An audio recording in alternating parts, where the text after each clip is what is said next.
આપણા નેતાઓ બોલવામાં ભારે ઉસ્તાદ છે. જ્યારે કઈ સવાલ પૂછવામાં આવે છે, કોઈ મદદ માંગવા જાય છે એટલે લાલઘૂમ થઈ જાય છે. કેમ ભાઈ, તમને કામ કરવામાં રસ નથી? તમારી પાસે કોઈ મદદ માંગવા આવે છે તો તમારે મદદ નથી કરવાની? ઘટના ગુજરાતમાં આટલી બની છે, જ્યારે ભરૂચની આ ઘટના બની છે ત્યારે તમને કોઈ સવાલ કરે છે એટલે તમને સીધો જ ક્યાંક સાપ સૂંઘી જાય છે. તમને શેનો ગુસ્સો આવે છે? જવાબ તમે આપવા માટે બંધાયેલા છો. તમારી પોલીસ કામગીરી કરી રહી છે. ફક્ત પોલીસ કામગીરી કરે એમાં તમે વાહવાઈ ન લૂંટો. તમે પણ એ પરિવાર પાસે જાઓ અને તેમને મદદ કરો. આજે વાત એટલા માટે કરવી પડે છે કારણ કે કુંવરજી હળપતિને તો ખબર નથી શેનો ગુસ્સો આવે છે.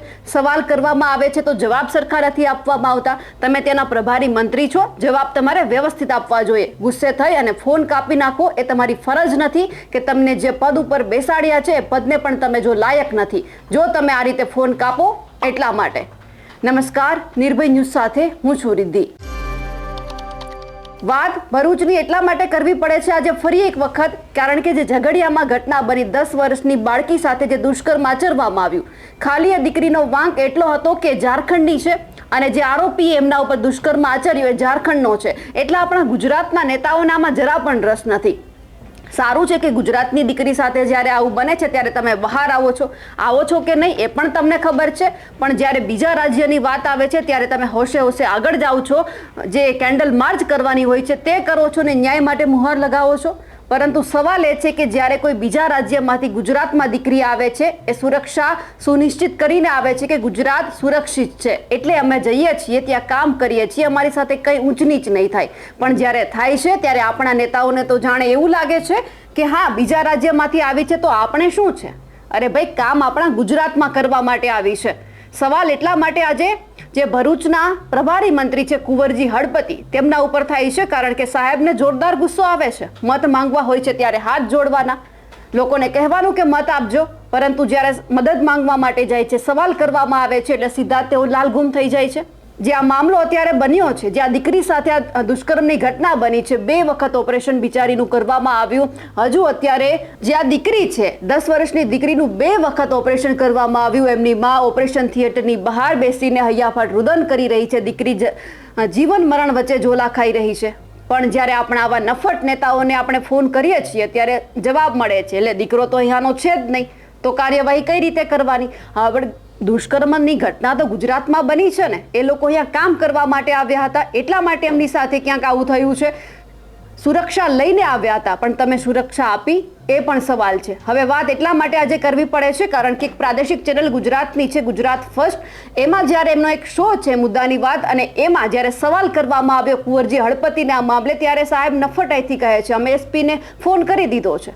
હવે મત જ્યારે તમે માંગવા આવ્યા ત્યારે એવું કહ્યું હતું કે મત એસપીને આપજો, અમને ના આપતા. હવે કાર્યવાહી તમારા એસપી કરે છે પણ તમે એક વખત તો આ દીકરીની પડખે ઊભા રહીને જાઓ, એમને કહો, પરિવારને સાંત્વના આપો. સવાલ કરવામાં આવે છે તો જવાબ આપી દો છો કે દીકરો તો ઝારખંડનો છે. હવે ભાઈ, ઝારખંડનો દીકરો ભલે હોય પણ સુરક્ષા તો તમારે આપવાની છે. તો પશ્ચિમ બંગાળમાં જ્યારે દીકરી સાથે દુષ્કર્મ થયું તો કેમ તમારા ભાજપના નેતાઓ કેન્ડલ માર્ચ કરી હતી? આ દીકરી સાથે દુષ્કર્મ થયું છે, એક વખત તમારી મહિલા મોરચો બોલી, તમે બોલ્યા, તમે કઈ વાત કરી કે ન્યાય અપાવશું એમ?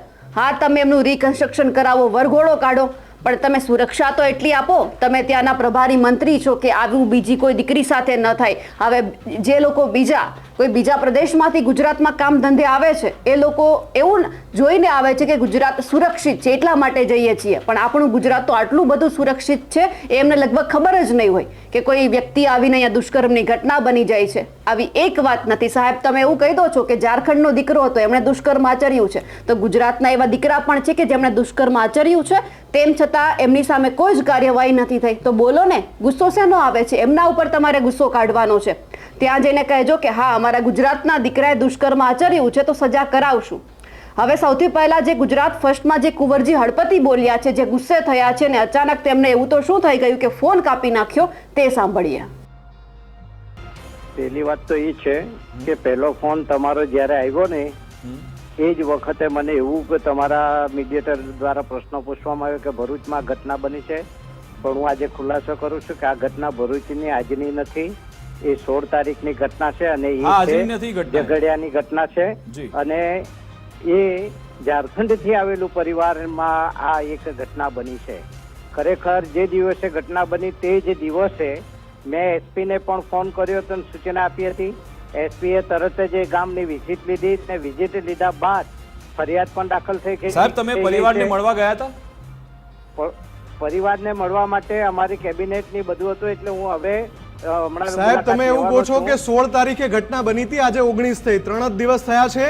ગુજરાતની ધરતી પર, સાહેબ તમે ભરૂચની ધરતી પર આ પાપ થયું છે. કેબિનેટની તો આ વાત બે કરો છો. શબ્દો મળવા માટે થોડો સમય કાઢી શકો સાહેબ? મહારાષ્ટ્રમાં શપથ ગ્રહણ સમારોહ ત્યારે કેબિનેટ તમે મુલતવી રાખી શકો છો, આ માટે તમે કેબિનેટ મુલતવી ના રાખી શકો? તમારી સાચી વાત છે, પણ મેં જે તે વખતે જ એસપી સાહેબને સૂચના આપી છે અને મારા સૂચના મુજબ તાત્કાલિક કાર્યવાહી કરી છે. બરોડામાં દીકરીને મેં હોસ્પિટલમાં એને સારવાર અપાવી છે. એટલે તમે જે કહો છો એવું નથી. આ તરત જ ઘટનાની જાણ કરી અને બરોડા એડમિટ કરાવ્યા છે આપણે એમને. કુંવરજીભાઈ દીકરી અત્યારે જીવન મરણ વચ્ચે ઝોલા ખાઈ રહી છે. આપણે સૌ પ્રાર્થના કરીએ કે દીકરીને કંઈ થાય નહીં, પણ આ પરિવાર પાસે જઈને એના ખભે હાથ મૂકનારું કોણ? મત માંગવા હોય ત્યારે તો નેતા તરત પહોંચી જાય છે. જવાબદાર વ્યક્તિ તરીકે સરકાર મૂકશે ને જઈશું, અમે જાતે જઈશું. એટલે ક્યારે જશો સાહેબ? હજી સમય છે હજી કે બાકી છે કોઈ સમય? હા, સરકારના નિયમિત બધા પ્રોગ્રામો ચાલે, પ્રોગ્રામો પૂરા કર્યા છે. હમણાં જવાના સરકારી કાર્યક્રમો મહત્વના છે સાહેબ, કે ગુજરાતની ધરતીને આ કલંક લાગ્યું છે એ પરિવારને સાંત્વના આપવી મહત્વની છે. ઝારખંડના મંત્રી અહીંયા આવીને એવું કહી જાય સાહેબ કે તમે ના કરી શકતા હો તો એરલિફ્ટ કરી લઈએ અમે. આપણો ગુજરાતનો એક પણ દીકરો સામેલ નથી આમાં. ગુજરાતનો એક પણ દીકરો સામેલ નથી. સામેલ છે ઝારખંડની ઘટના ને ઝારખંડના દીકરાએ. સાહેબ આમાં પ્રદેશની વાત ક્યાંથી આવી સાહેબ? અરે સાહેબ આમાં પ્રદેશની વાત ક્યાંથી આવી? આ તો ગુજરાતની ધરતી કલંકિત થઈ છે એની વાત છે સાહેબ. ગુજરાતનો દીકરો નથી આ. અરે સાહેબ આમાં પ્રદેશની વાત ક્યાંથી આવી? ગુજરાત ને ઝારખંડ ની વાત ક્યાંથી આવી આમાં? આપણી ધરતી પર આ થયું છે એની વાત કરું છું સાહેબ. આ ઝારખંડના દીકરાએ કર્યું છે, ગુજરાતના દીકરાએ નથી કર્યું. અરે પણ દીકરી તો અહીંયા ગુજરાતમાં હતી ને, તમે ગુજરાતમાં દીકરીની સુરક્ષા સુનિશ્ચિત નથી કરી શક્યા, એ વાસ્તવિકતા છે. એ વાસ્તવિકતા છે, સ્વીકારીએ છે ને ભાઈ અમે. તાત્કાલિક મેં એસપી ને સૂચના આપી, તમારે ફોન પર એમની પ્રતિક્રિયા લેવી હોય તો લઈ. ચલો બધી વાત સાહેબ માની લીધી. એ ખાલી પિતાની કેવી વેદના પીડા છે ને તમે ખાલી વિચારો કે એની 10 વર્ષની દીકરી કે જેને ચાકુ મારવામાં આવ્યું, તેને લોખંડનો સોડિયો તેની અંદર ઘુસાડી દેવામાં આવ્યો, તેને મારવામાં આવ્યો, લોહી લુહાણ હતી, તેના પિતાની કેવી હાલત હશે? પિતાને શું સાંત્વનાની જરૂર નથી? તમે કહો.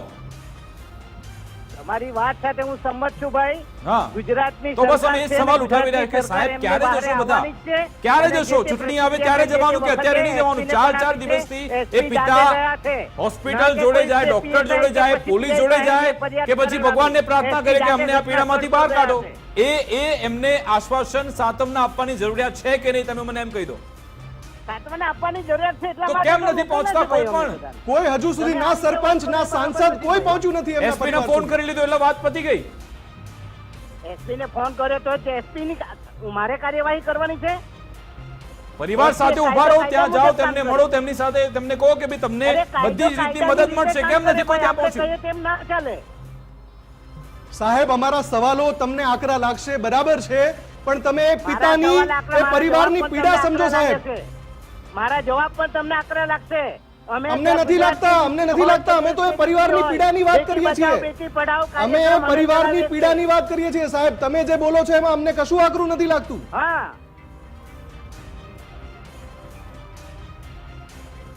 કુંવરજીભાઈ હવે તમે ક્યારે જવાના છો આ પીડિતા સાથે, પરિવાર સાથે મળવા માટે? ક્યારે તમે સમય ફાળવશો કહો છો? ભાજપના અને કોંગ્રેસના તમામ નેતાઓને સંસદમાં ધક્કામુક્કી કરવાનો સમય છે, પરંતુ આ દીકરીના ઘરે જઈ અને દીકરીના પરિવારને મળવાનો સમય નથી. ગુજરાતમાં કેબિનેટની બેઠક ચાલે, બધા સાહેબો એમાં વ્યસ્ત હોય, આપણા આરોગ્ય મંત્રી વ્યસ્ત હોય, મુખ્યમંત્રી ભૂપેન્દ્ર પટેલ વ્યસ્ત હોય, હર્ષ સંઘવી વ્યસ્ત હોય. એક પણ આમાંથી એક નેતા છે કે જે ગુજરાતની આ ભલે ઝારખંડની દીકરી છે પણ ઘટના તો ગુજરાતમાં બની છે ને, તેમ છતાં કોઈ એમના મા બાપની પાસે જઈ અને કહ્યું હોય કે અમે તમારી સાથે છીએ, બતાવો. તમને તમારા કાર્યક્રમમાં રસ છે. હવે કુંવરજી અડપતિ છે એવું કહી રહ્યા છે કે અમે અમારા બધા કાર્યક્રમ પૂરા કરી અને પછી મળવા જઈશું. કેમ? તમારા કાર્યક્રમ તમને વધારે મહત્વના છે. અરે સાહેબ, જ્યારે પદ ઉપર બેસાડ્યા ત્યારે આ લોકોએ એવું નહોતું વિચાર્યું કે અમારે ઘરે કામ છે તો અમે આજે મતદાન કરવા નહીં આવ્યા. એ લોકો તો સમયસર પોતાની જવાબદારી નિભાવીને ગયા હતા. તો જ્યારે તમારે જવાબદારી નિભાવવાની છે તો તમે કેમ પાછળ ફરો છો? કેમ તમે પાછી પાની કરો છો? તમારી જવાબદારી છે પૂરી કરો. પ્રભારી મંત્રી છો તો એક વખત તમારા પદનો પણ ઉપયોગ કરી જુઓ. ભલે ઝારખંડની દીકરી હોય પણ રહેતી તો ગુજરાતમાં ને.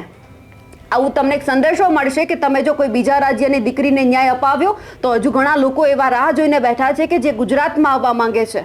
તમે મોટી મોટી વાત તો કરી દીધી છે કે ગુજરાત સુરક્ષિત છે, યુપી બિહાર જેવું ગુજરાતમાં નથી, પણ હવે એવું જ લાગે છે કે આપણું ગુજરાત આ બધાથી આગળ છે. જો તમને આટલો જ શોખ કેબિનેટમાં હોય તો ત્યાં જ બેઠા રહેજો. હવે બીજી વખત આ જ લોકો પાસે મત માંગવા ન જતા તમે. જે રીતે કુંવરજી હળપતિનો આટલો ગુસ્સો આવ્યો અને જેમણે વાત કરી છે કે આ ઝારખંડનો દીકરો છે, અમે કેબિનેટમાં વ્યસ્ત હતા, અમે અમારા કાર્યક્રમમાં વ્યસ્ત હતા, એમને લઈને આપનું શું કહેવું છે કમેન્ટ કરીને ચોક્કસથી જણાવજો. સાથે જ અમારી નિર્ભય ન્યૂઝ ચેનલને લાઇક, શેર અને સબસ્ક્રાઇબ કરવાનું ભૂલશો નહીં. નમસ્કાર.